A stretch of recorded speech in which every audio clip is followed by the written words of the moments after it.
नमस्कार प्यारे बच्चों, सब अच्छे होंगे, खुश होंगे बिल्कुल। अब देखिए, हम शुरू करने जा रहे हैं रियल एनालिसिस, वास्तविक विश्लेषण। बहुत ही शानदार पेपर है, बहुत ही अच्छा पेपर है मैथ्स का, जिसमें बस थोड़ी थोड़ी चीज़ें साथ साथ याद करनी है, मतलब पढ़नी है। कुछ परिभाषाएं, डेफिनेशन साथ में रहेंगी, पढ़नी है। आपका करने का काम बहुत कम रहेगा, इसमें सारी चीज़ें मैं ही करूँगा। बहुत रेयर कोई कुछ क्वेश्चन दूंगा एज ए होमवर्क जो आपको करने होंगे, ठीक है।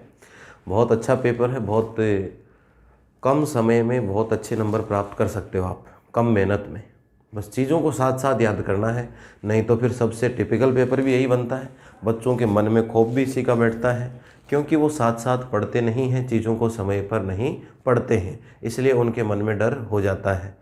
अदरवाइज़ तो क्या होता है कि अगर साथ साथ रोज़ाना यहाँ पढ़ के गए एक क्लास, घर पे 15-20 मिनट पढ़ लिए, तो बहुत आसान पेपर रहेगा। तो देखिए, कुछ बेसिक चीज़ें मैं पहले बताऊंगा, और बेसिक चीज़ों को पढ़ने के साथ साथ हम फिर आगे शुरू करेंगे अपने सिलेबस के अनुसार। जानते हैं सब लोग बेसिक चीज़ें, लेकिन फिर भी एक बार और डिस्कस कर लेंगे।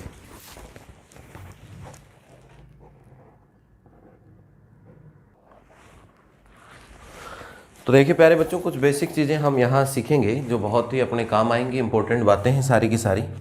तो सबसे पहले देखिए, कोई भी समुच्चय सेट होता है, तो कोई भी समुच्चय सेट को किससे लिखा जाता है? कैपिटल लेटर से।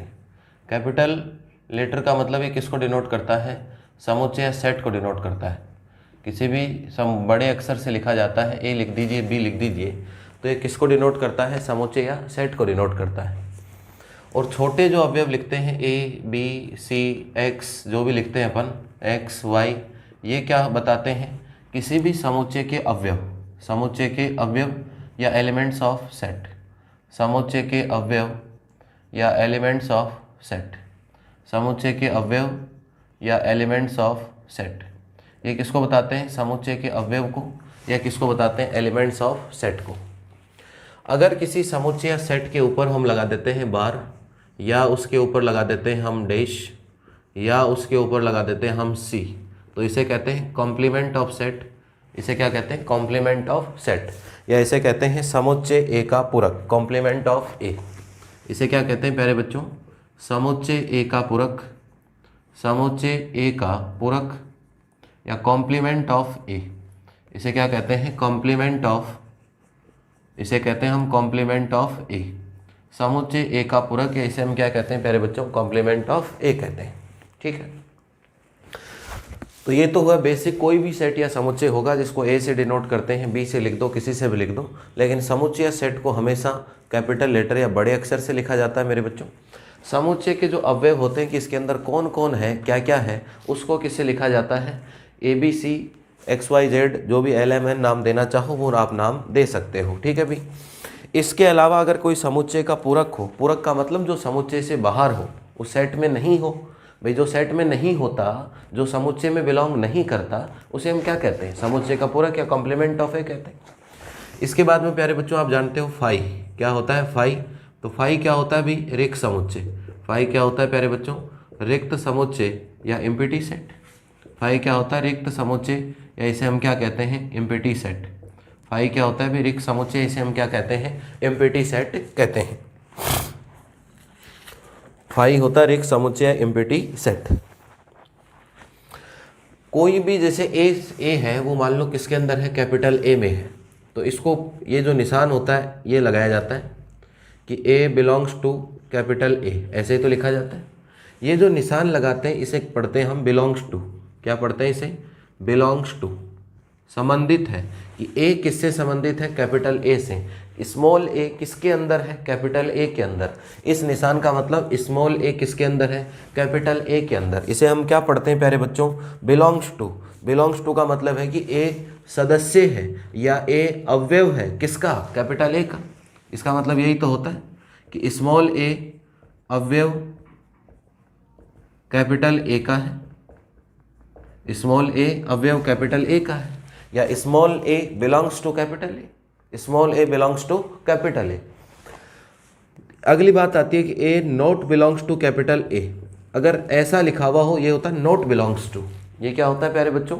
Not belongs to. Not belongs to का मतलब अवयव नहीं है, एलिमेंट नहीं है। इसे हम क्या कहते हैं? नॉट बिलोंग्स टू कहते हैं कि ये अवयव नहीं है या एलिमेंट नहीं है आपके पास।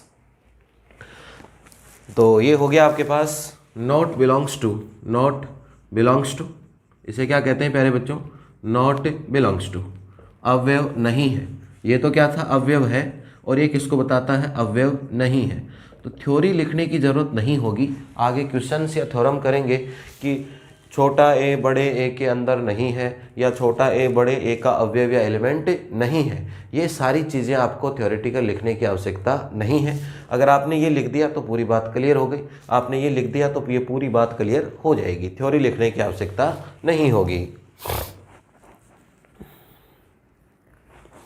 एक ये निशान होगा, एक ये निशान, ये निशान होता है, इसको कहते हैं विद्यमान है।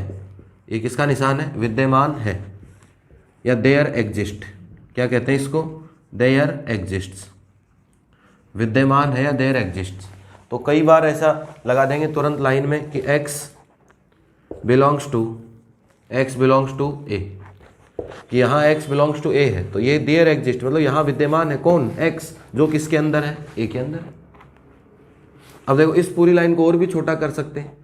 ये लो, अब ये लिख दिया। इस लाइन का बहुत बड़ा मतलब है। इसका मतलब है there exist x belongs to a, यहाँ एक ऐसा x विद्यमान होगा कि जो किसके अंदर होगा? कैपिटल A के अंदर होगा। यहाँ एक ऐसा x होगा जो किसके अंदर विद्यमान होगा? कैपिटल A में बिलोंग करेगा। तो कई सारी बातें बता देता है। तो ये साइन किसका होता है? विद्यमान है या बिलोंग्स, वो देयर एग्जिस्ट, देयर एग्जिस्ट। इसके बाद में देखो कुछ निशान और आते हैं जो आज तक अपन ऐसे लगा रहे थे, जहाँ इच्छा हुई तब लगा देते हैं। अब आधे से ज़्यादा बच्चों को तो यही मालूम नहीं कि इसमें और इसमें फ़र्क क्या है। कई जगह तो ये लगा देते हैं और कई जगह एक तरफ एरो का साइन और कई जगह दो तरफ लगा देते हैं। क्या दिक्कत है?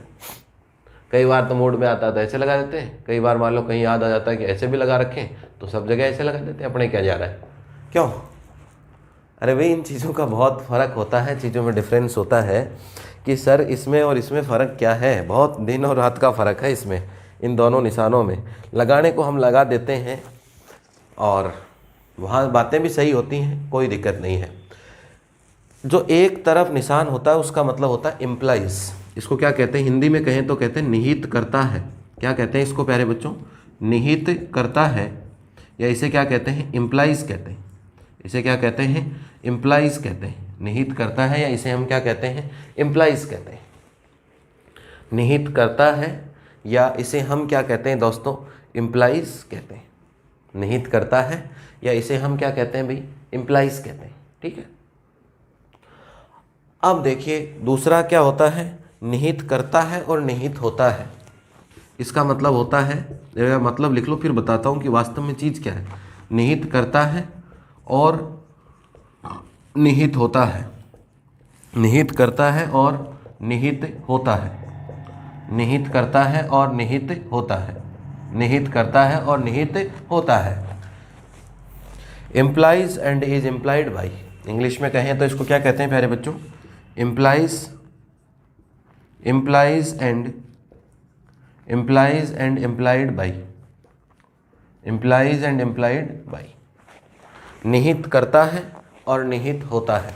Implies and implied by. Implies and implied by. Implies and implied by. देखो दोस्तों इसका और इसका मतलब क्या है, ध्यान से लगाना है। ऐसे ही नहीं कि जब मन में आया तो हम ये निशान लगा देंगे, जब मन में आया तो ये निशान लगा देंगे। ऐसा नहीं करना है। कब कब किन किन चीज़ों को काम में लेना, ध्यान से सुनिएगा। जैसे ऊपर एक लाइन लिखी हुई है ये, और नीचे एक लाइन लिखी हुई है, ये लो 2 लाइन लिखी हुई है आपके पास। यहाँ आपने ये निशान लगा दिया, यहाँ आपने ये निशान लगा दिया। इसका मतलब ऊपर वाला जो बात लिखी हुई है उससे ये बात आ जाती है सोल्व करने पे, या जो भी हम जानते हैं उसकी सहायता से, कि जो ऊपर जो बात लिखी हुई है मेरे दोस्तों, जो ऊपर बात लिखी हुई है, ऊपर वाली बात से कौन सी बात आ जाती है? नीचे वाली बात आ जाती है। लेकिन नीचे वाली बात से ऊपर वाली बात आए, ये मैं जरूरी गारंटी नहीं लेता। ये मैं गारंटी नहीं लेता। ऊपर वाली बात से क्या आ जाए? नीचे वाली बात आ गई। अब नीचे वाली बात से ऊपर वाली बात आ जाए ये हम गारंटी नहीं ले सकते, लेकिन अगर यही निशान ऐसे लग जाता दोनों तरफ तो गारंटी ले सकता हूँ मैं कि ऊपर वाली बात से नीचे वाली बात आती है, और नीचे वाली बात को अगर लेके चलें तो ऊपर वाली बात भी लिख सकते हैं, या ऊपर वाली बात को लेके चले तो नीचे वाली, दोनों तरफ लिखते हैं। तभी तो होता है ना कि निहित करता है, इस बात से ये बात भी आती है और फिर खुद भी निहित होता है, इससे वापस खुद भी हो सकता है। इम्प्लाइज एंड इम्प्लाइड बाई क्या होता है? Implies and implied by. बात समझ में आ गई?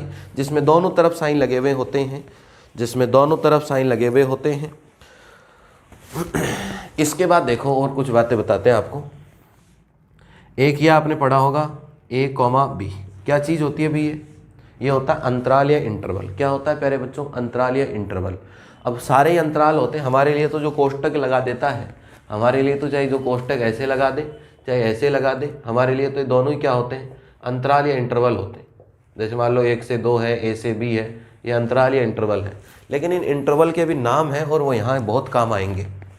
इन अंतराल या इंटरवल के भी क्या है? नाम है, और वो नाम हमारे पास बहुत काम आएंगे। अब बोले सर क्या नाम है? देखो, ये जो ए कॉमा बी होता है इसे कहते हैं विवर्त अंतराल। इसे क्या कहते हैं प्यारे बच्चों? इसका नाम होता है विवर्त अंतराल। याद रखिएगा चीज़ें। विवर्त अंतराल की बजाय इंग्लिश में पढ़े तो और आसान रहेगा। इसे कहते हैं ओपन इंटरवल। क्या कहते हैं प्यारे बच्चों? इसे ओपन इंटरवल कहते हैं। इसे कहते हैं विवर्त अंतराल, या क्या कहते हैं? Open interval. ओपन इंटरवल में क्या होता है? ए और बी तो काम ले नहीं सकते, और बीच के, जैसे मान लो ये 1 से 2 है, तो 1 नहीं आएगा, 2 नहीं आएगा, बीच के सारे आएंगे। 1.1, 1.2, 1.3, 1.99, 99 तक आएंगे आपके पास, लेकिन 1 और 2 नहीं आएगा। इसका मतलब क्या होगा कि जो भी x की वैल्यू होगी वो a और b के बीच में होगी, लेकिन बराबर नहीं हो सकती मेरे दोस्त, बराबर नहीं हो सकती, बराबर नहीं हो सकती। जो भी वैल्यू होगी वो a और b के बीच में हो सकती, लेकिन बराबर नहीं हो सकती। तो ये इंटरवल कौन सा होता है अभी? ओपन इंटरवल कहते हैं इसको, विवर्त अंतराल कहते हैं हम इसको हम क्या कहते हैं? ओपन इंटरवल कहते हैं भाई, या क्या कहते हैं? विवर्त अंतराल हम इसे कहते हैं। ठीक है। इसके बाद आता है प्यारे बच्चों एक क्लोज इंटरवल। एक क्या आता है? Close interval. देखो सारी चीज़ें 1-2 क्लास में सिखा दूंगा, जिससे आधी बुक का काम तो हो जाएगा आपका। ये चीज़ें ही काम आनी है सारी की सारी। अब इनका जड़ से मीनिंग मालूम होता है तो कोई समस्या नहीं आती। भाई रियल का डर क्यों लगता है बच्चों को? क्योंकि वो ये चीज़ें तो समझते नहीं है, और पहले दिन ही उनको आसमान में बैठा देते हैं, ये लो बेटा थ्योरम। अब थ्योरम को क्या खाऊं क्या? अरे थ्योरम को खाऊंगा? किसी को सुबह पहले उठते ये ले रोटी दे दे, किसी को 5-7 रोटी, ये लो तू खा ले, खा लेगा क्या सुबह पहले? कोई मुँह धोए, कोई ब्रश करे, पानी पिए, चाय पानी पिए, कोई फिर नाश्ता करे, तब जाके खाना खा सकता। अब दे दे ये ले भी खा ले रोटी इतनी सारी, खा लेगा क्या सुबह पहले उठते ही? नहीं खाएगा। चाहे कितना ही भूखा हो, सुबह पहले 6 बजे उठते ही ले भैया रोटी खा ले, खा लेगा क्या? चाय पानी, ब्रश करे, पानी पिए, सारी चीज़ें होंगी तो धीरे धीरे चलेंगे। नाश्ता पानी कर रहे हैं, इसके बाद अपन खाना खाएंगे तो मज़ा भी आएगा खाना खाने का। अब पहले दिन डायरेक्ट लो जी थ्योरम, हमें यही मालूम नहीं कि गुरुजी इसका मतलब क्या है और इसका मतलब क्या है, इनका मतलब ही समझ में नहीं आ रहा, और वो कह देंगे थ्योरम इधर से भी प्रूफ है और इधर से भी प्रूफ है, और हमारे दोनों तरफ से ही साफ है। यही होगा फिर। तो इसलिए प्यारे बच्चों में बेसिक चीज़ें सीखो। बेसिक चीज़ें जब सीख जाएंगे तब ही मज़ा आएगा पढ़ने का। देखिए बच्चों, जब ये ब्रैकेट लगा हुआ होता है तो इसे कहते हैं संवर्त अंतराल। इसे क्या कहते हैं? संवर्त अंतराल। पूरी किताब पढ़ लेते हैं, संवर्त और क्लोज का पता नहीं चल पाता। पूरी किताब पढ़ने के बाद भी ओपन और क्लोज इंटरवल नहीं बता सकते। गुरुजी कहते हैं क्लोज लगाना, अपन इधर ये कोष्टक लगाते हैं। गुरुजी कहते हैं ओपन लगाना, अपन पूरा ही खुला छोड़ देते हैं। तो सीखो चीज़ों को। इसे कहते हैं क्लोज इंटरवल। ये क्या हुआ प्यारे बच्चों? Close interval. इसे क्या कहते हैं? Close interval. ये होता है आपके पास क्लोज्ड इंटरवल। क्लोज इंटरवल में बीच वाले भी आते हैं भाई, और ए और बी भी आते हैं। इसका मतलब निशान किसका आएगा? बराबर का। x इज लेस देन या ग्रेटर देन इक्वल टू ए होगा, और लेस देन इक्वल टू क्या होगा मेरे दोस्तों? बी होगा। x इज लेस देन और ग्रेटर देन इक्वल टू क्या होगा आपके पास? बी होगा। इसे कहते हैं क्लोज इंटरवल, और उसे क्या कहते हैं हम? ओपन इंटरवल कहते हैं। बात समझ आ रही है सबके?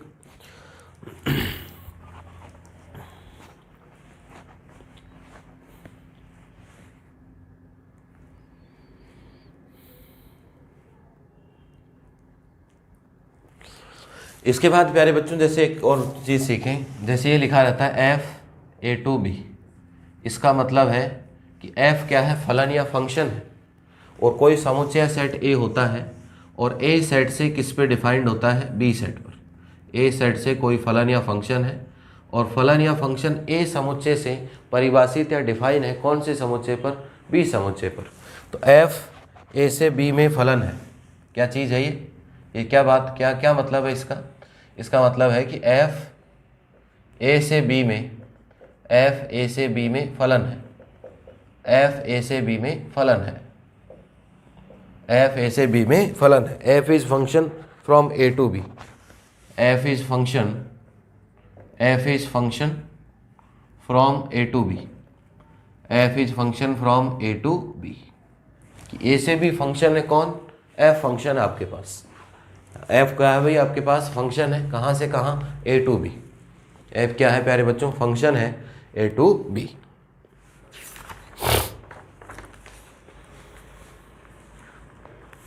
इसके बाद में देखो कुछ चीज़ें और आती हैं जो बहुत इंपॉर्टेंट है और मालूम भी होनी चाहिए। वैसे मालूम है लेकिन फिर भी एक बार और रिवाइज करा देता हूँ क्या क्या लिखते हैं बातों को। देखिए एक सेट होता है समुच्चय जिसको क्या कहते हैं n। n का मतलब किसका समुच्चय होता है, प्राकृत संख्याओं का समुच्चय। n का मतलब किसका समुच्चय होता है प्यारे बच्चों, प्राकृत संख्याओं का समुच्चय, प्राकृत संख्याओं का समुच्चय या set of natural numbers, set of natural numbers, set of natural numbers, प्राकृत संख्याओं का समुच्चय। तो जहाँ भी n लिखा हुआ आएगा वहाँ समझना प्राकृत संख्या नेचुरल नंबर है। और आप भली भांति जानते हैं कि जो n सेट होता है वो कहाँ से कहाँ शुरू होता है, 1 से शुरू होता है, 1 2 3 4 5 ऐसे चलते चलते कहाँ तक जाता है, अनंत या इन्फाइनाइट तक जाता है। तो कैपिटल N किसका समुच्चय होता है, प्राकृत संख्याओं का या सेट ऑफ नेचुरल नंबर्स होता है, प्राकृत संख्याओं का या सेट ऑफ नेचुरल नंबर्स होता है जो 1 2 3 4 सब जगह आगे बढ़ता है। इसके बाद आता है प्यारे बच्चों, इससे थोड़ा सा और आगे बढ़ते हैं तो एक समुच्चय सेट आता है W।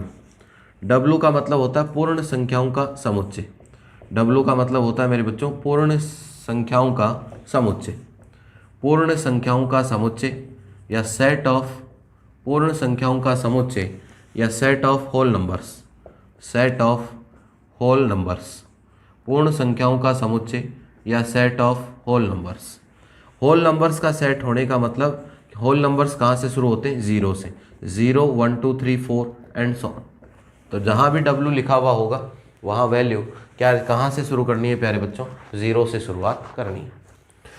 इसके बाद धीरे धीरे और बढ़ते हैं तो एक समुच्चय आता है, इसको I कहते हैं या उसको क्या कह सकते हैं, Z भी कहते हैं। I या Z का मतलब एक ही चीज़ होती है और उसको हम भली भांति जानते हैं, क्या कहते हैं प्यारे बच्चों, पूर्णांक या इंटीजर होता है। क्या होता है, पूर्णांक या इंटीजर। इसे कहते हैं पूर्णांकों का समुच्चय, इसे कहते हैं पूर्णांकों का समुच्चय, इसे कहते हैं भी पूर्णांकों का समुच्चय या set of integers, set of integers, set of integers या इसे क्या कहते हैं, पूर्णांकों का समुच्चय। पूर्णांक क्या होते हैं, पूर्णांक क्या होते हैं, इंटीजर्स में कौन आता है, I या Z में कौन आता है बच्चों, वास्तविक रेखा जो होती है, रियल लाइन, ये होती है 0 1 2 3, इधर होता है -1 -2 और इसमें बीच में और वैल्यू आती है, पॉइंट वाली वैल्यू सारी, ऐसे ही तो होती है वास्तविक रेखा। इसे क्या कहते हैं, रियल लाइन कहते हैं। अरे भाई इसे क्या कहते हैं, रियल लाइन।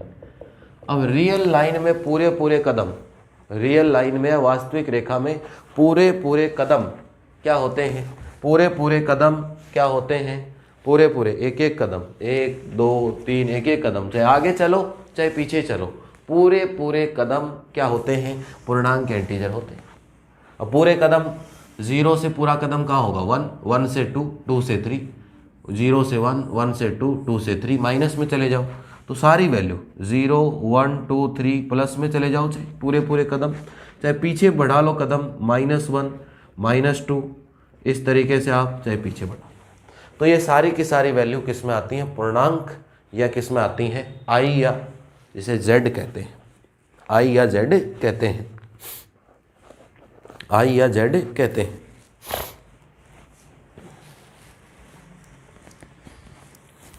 करो, नोट करो बेटा। देखो चीज़ें आती हैं तो बहुत आसान है, नहीं आती हैं तो फिर आगे जाके बहुत टिपिकल बन जाएगा। तो मैं सारी चीज़ें बता रहा हूँ, इसमें नई बातें भी हैं, पुरानी बातें भी हैं, सब सीख जाओ एक बार आराम से। इससे फ़र्क कोई नहीं पड़ता, एक क्लास का 1 दिन का 2 दिन का फ़र्क पड़ता है मैक्सिमम, लेकिन 2 दिन के लिए हम फिर पूरे 2 महीने परेशान होते हैं। पेपर में कुछ समझ आता नहीं हमारे, क्योंकि हमें अब कोई कहते गुणा कर ले, जोड़ बाकी आता नहीं है, तो कैसे गुणा कर लेगा भाई, जोड़ ही नहीं आता, इसको गुणा कैसे कर लेगा। तो चीज़ें सीखनी ज़रूरी होती हैं, और थोड़ा सा दिमाग खुला रखो, थोड़ी थोड़ी भाई घर पे प्रैक्टिस किया करो। देखो अब नहीं पढ़ोगे तो फिर कब पढ़ोगे, ये है ना बात।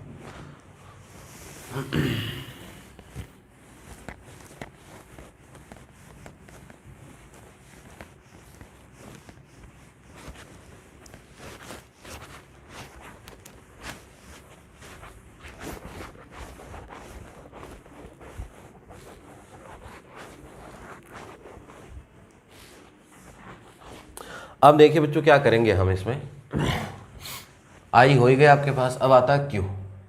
क्यू का मतलब आता है परिमेय संख्याओं का समुच्चय, पी अपॉन क्यू, परिमेय संख्याओं का समुच्चय, परिमेय संख्याओं का समुच्चय या set of rational numbers, set of rational numbers, set of rational numbers, set of rational numbers, परिमेय संख्याओं का समुच्चय, सेट ऑफ रेशनल नंबर। वही आप जानते हो भली भांति जो पी अपॉन क्यू बटे में लिखी जा सकती हैं, वो सारी संख्याएं किस में आती है, रेशनल में। इसके बाद में आता है अभी आर। आर का मतलब क्या होता है, वास्तविक संख्याओं का समुच्चय, वास्तविक संख्याओं का समुच्चय। आर का मतलब होता है वास्तविक संख्याओं का समुच्चय या सेट ऑफ रियल नंबर्स, वास्तविक संख्याओं का समुच्चय, या जिसे हम क्या कहते हैं प्यारे बच्चों, set of real numbers, set of real numbers. Set of real numbers में कौन आता है, ये आपकी वास्तविक रेखा होती है, रियल लाइन, यही होती है, अभी बताई थी। ये 0 होता है, ये -1, ये -2, ऐसे ही होते हैं इसके अंदर। चाहे जिधर जितना भी चल लो, चाहे जिधर जितना भी कदम, ऐसे गर्दन भी निकाल ली, कदम बढ़ाने की जरूरत नहीं है, ऐसे भी कर लिया तो वास्तविक संख्या आ जाएगी, रियल नंबर। कदम चल लिए तो भी वास्तविक संख्या, मतलब चाहे पूरे 0, 1, 2, -1 या पॉइंट वाली कोई सी भी वैल्यू, ये सारी की सारी वैल्यू क्या होती है प्यारे बच्चों, वास्तविक संख्या, रियल नंबर होती है। सारी की सारी संख्याएं क्या होती हैं, वास्तविक संख्या या रियल नंबर होती हैं। इसके बाद आता है सी। सी होती हैं समीसर संख्याएं, कॉम्प्लेक्स, समीसर संख्याएं या समीसर संख्याओं का समुच्चय, समीसर संख्याओं का समुच्चय, या इसे कहते हैं set of complex numbers, set of complex numbers, समीसर संख्याओं का समुच्चय या सेट ऑफ कॉम्प्लेक्स नंबर्स। तो सेट ऑफ कॉम्प्लेक्स नंबर्स या समीसर संख्याओं का समुच्चय, क्या करें भाई इसका, सेट ऑफ कॉम्प्लेक्स नंबर या समीसर संख्याओं का समुच्चय। अब देखो समीसर संख्याओं का समुच्चय क्या होगा। अब आपके दिमाग में एक ही प्रश्न चलता है, बोले जिसमें आयोटा होता है, जिसमें आयोटा दिखता है वो कौन सी संख्या होती है, समीसर। इस दुनिया में देखो एक चीज़ देखना, अब देखो मैं 2 लिख रहा हूँ, अब आप देखो क्या कहोगे, एक तो यह है 3 आयोटा और एक इधर मैंने लिख दिया 5। अब कोई आपसे पूछे कि ये दोनों है आपके पास, ये क्या है आपके पास, दोनों संख्याएं। अब आपसे मान लो कोई पूछ ले कि इनमें से समीसर संख्या कॉम्प्लेक्स नंबर कौन सा है, इनमें से समीसर संख्या कॉम्प्लेक्स नंबर कौन सा है, तो आपका सबका उत्तर क्या होगा, क्योंकि हमें तो बोले सर ने कहा था आयोटा वाला होता है, तो ये समीसर संख्या है ये, और ये नहीं है, यही तो कहोगे आप। लेकिन मेरे प्यारे बच्चों एक चीज़ ध्यान से देखिएगा, 5 प्लस आयोटा इंटू 0 लिख सकता हूँ। अब बोलो, आयोटा दिख गया आपका, दिख गया वो x प्लस आयोटा वाई रूप, ये लो x प्लस आयोटा वाई। अब ये समीसर संख्या हुई कि नहीं, वैल्यू वही है 5, इसकी जो भी होगी अपने क्या है।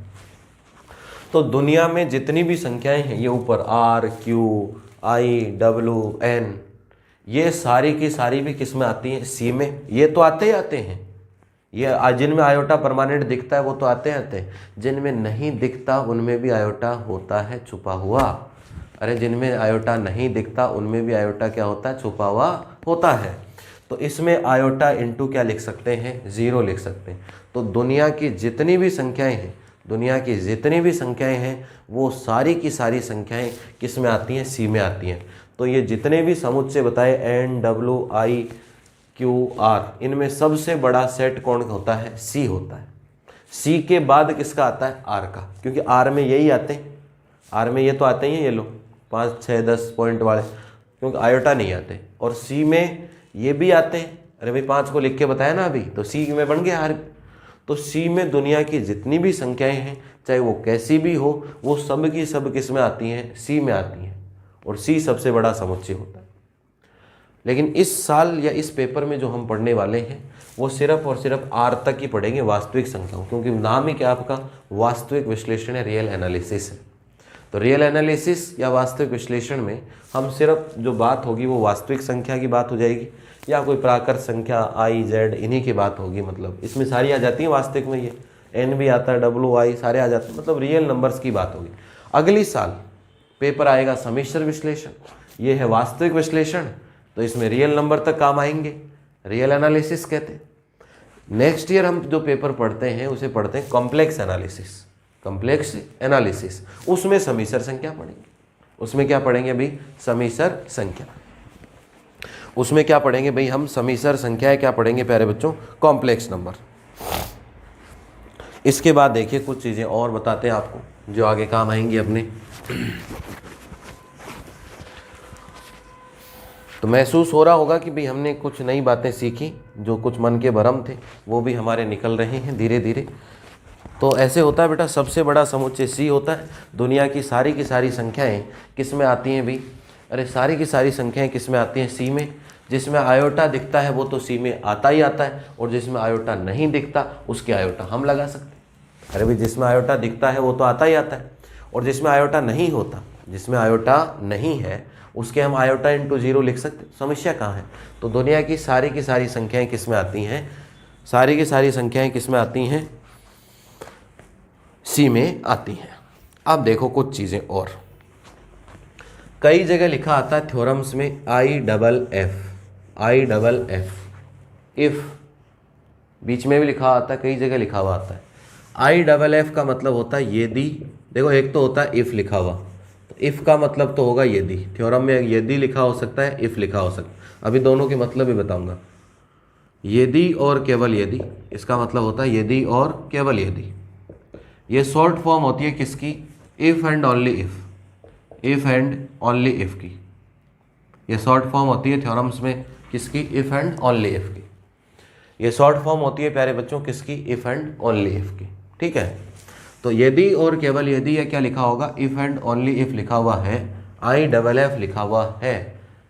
इसका मतलब और इसका मतलब क्या है, देखो एक थ्योरम दी रहेगी, कोई भी क्वेश्चन दिया है, उसके बीच में यदि आ रहा है, एक बात इधर लिखी हुई है, एक बात इधर लिखी हुई है। इंग्लिश में कहें तो उसमें इफ लिखा हुआ है बीच में।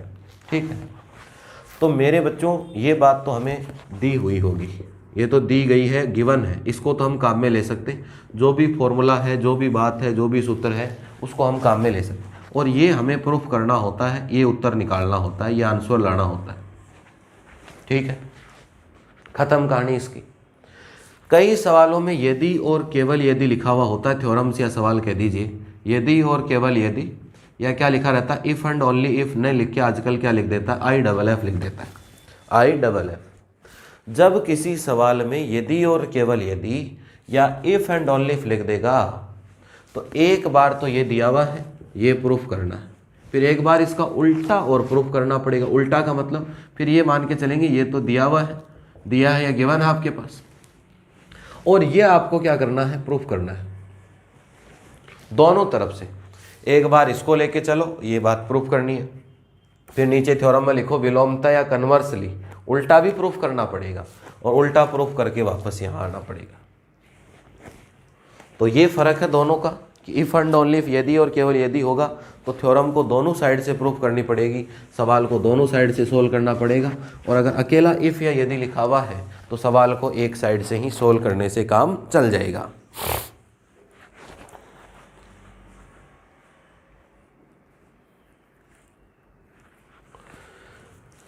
ये सबको मालूम है कि लिमिट fx, इसका मतलब fx की सीमा, इसका मतलब क्या है भाई, fx की सीमा, या लिमिट ऑफ एफ एक्स। इसका मतलब सबको मालूम है, limit of F x, limit of F x. ठीक है, एक कई जगह लिखा आता है एक्स टेंस टू ए, इसको क्या पढ़ते हैं हम, x tends to a. X किसकी ओर जा रहा है, ए की ओर जा रहा है। जैसे मान लो कोई ये अपने पास ये अपना जगह है, जगह को हम क्या कहते हैं, स्पेस कहते हैं, जगह को हम क्या कहते हैं, स्पेस, या ये हमारा क्या कहते हैं, क्षेत्र या रीजन कहते हैं इसको। क्षेत्र या रीजन में ये कोई पॉइंट है एक्स और ये कोई पॉइंट है ए। ए फिक्स रहता है, एक्स चलता है, किसकी ओर जाता है, वैल्यू किसकी ओर होती जाती है, ए की ओर चली जाती है। तो ये जो काम है, एक्स की वैल्यू धीरे धीरे और कुछ रखेंगे, यहाँ पहुँच गए, नज़दीक आ रही है, नज़दीक आ रही है, ऐसे हो रही है। तो इसको कहते हैं एक्स ए की ओर प्रवृत्त होता है। हिंदी में क्या कहते हैं, इसको मालूम ही नहीं होता हमें कि इसका मतलब क्या होता है। इसका मतलब होता है प्यारे बच्चों, एक्स ए की ओर प्रवृत्त है, एक्स ए की ओर प्रवृत्त है, एक्स ए की ओर प्रवृत्त है, x tends to a, x a की ओर प्रवृत्त है, x tends to a, small a, x a की ओर प्रवृत्त है। धीरे धीरे, कई बार कहते हैं ना एक्स टेंस टू जीरो, इसका मतलब प्यारे बच्चों एक्स की वैल्यू जीरो हुई नहीं, एक्स जीरो की तरफ जाने वाला है, नज़दीक आ गया, उसके पॉइंट टू में वैल्यू आने लग गई अब, तो वो उसके ओर जा रहा है, उसकी ओर प्रवृत्त होता है। एक्स ए की ओर प्रवृत्त है, एक्स टेंस टू क्या हो गया भाई, ए हो गया। ठीक है, एक कई जगह हम काम में लेंगे एक शब्द थ्योरम में, जिसको शॉर्ट में लिखेंगे एनबीडी। एनबीडी का इंग्लिश में होता है नेबरहुड। एनबीडी का मतलब होता है नेबरहुड। एनबीडी को क्या कहते हैं, नेबरहुड, नेबरहुड कहते हैं एनबीडी को। और इसका हिंदी में पड़ोसी नहीं कहेंगे इसको, इसको कहते हैं हिंदी में थ्योरम में अगर लिखना चाहेंगे तो इसे कहते हैं प्रतिवेश, इसे कहते हैं प्रतिवेश। एनबीडी का मतलब होता है नेबरहुड, या इसे हम क्या कहते हैं, प्रतिवेश कहते हैं। मैं कहूँगा एक्स के प्रतिवेश में, मैं क्या कहूँगा, एक्स के प्रतिवेश में। थ्योरम्स में बोलूँगा कि एक्स के प्रतिवेश में, in the NBD of x, इसका मतलब एक्स के आसपास, इधर या इधर, इधर या इधर। जैसे कोई एक्स की वैल्यू एक है तो एक के आसपास देख लो, थोड़ा बहुत इधर, थोड़ा बहुत इधर।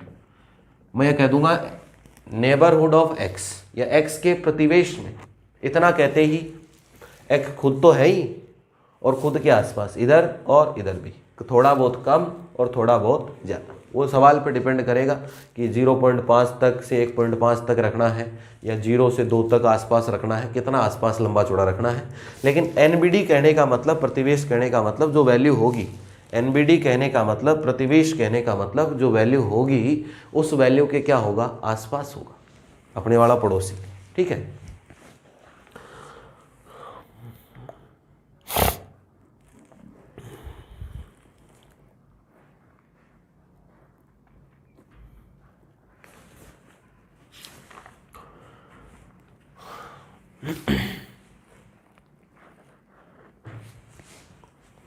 तो नोट कर लो बेटा, एनबीडी, नेबरहुड, ये सारी चीज़ें। तो ये बेसिक सी चीज़ें थी भी सारी जो हमने सीखी, ये काम आएंगी रोज़ाना। एक बार लिख लो आराम से पहले ही पेज पे, जब भी हम पढ़ें तो हमें ये सारी बातें दिख जाएं, पहली चीज़। दूसरी चीज़ कि हम जब भी पढ़ें तो ये सारी बातें हमें दिख जाएं, पहली बात। दूसरी बात ये है मेरे दोस्तों कि ये रोज़ाना काम भी आएंगी, रोज़ाना काम आएंगी तो हमें मालूम होना चाहिए एनबीडी का मतलब क्या है, एक्स टेंस टू क्या है, लिमिट क्या है, इफ़ वाले सवाल में क्या करना, इफ़ एंड ओनली इफ में क्या करना, सबसे बड़ा सेट सी होता है, आर उससे छोटा होता है, ये सारी चीज़ें, ये फंक्शन को बताता है, ये क्लोज इंटरवल है। इसे मैं जब भी मैं देखो थ्योरम में पढ़ूंगा समवर्त अंतराल, मैं इसे पढ़ूंगा समवर्त अंतराल ए बी। मैं क्या पढ़ूंगा, समवर्त अंतराल ए बी। तो आप ऐसे मत देखना कि हैं क्या लिखना है, समवर्त अंतराल ए बी पढ़ते ही एक ऐसे भी मत लिखना, ज्ञानी बहुत हैं अपने, समवर्त अंतराल ऐसे मत लिखना। मैं बोलने को तो इतना बड़ा बोलूँगा, समवर्त अंतराल ए बी या क्लोज इंटरवल ए बी। इस मेरी पूरी बात का आपको इतना ही जवाब लेना है कॉपी के अंदर, ये लो ए बी, ये लो बड़ा ब्रैकेट लगा देना कॉपी के अंदर अपने नोटबुक में, ये लो।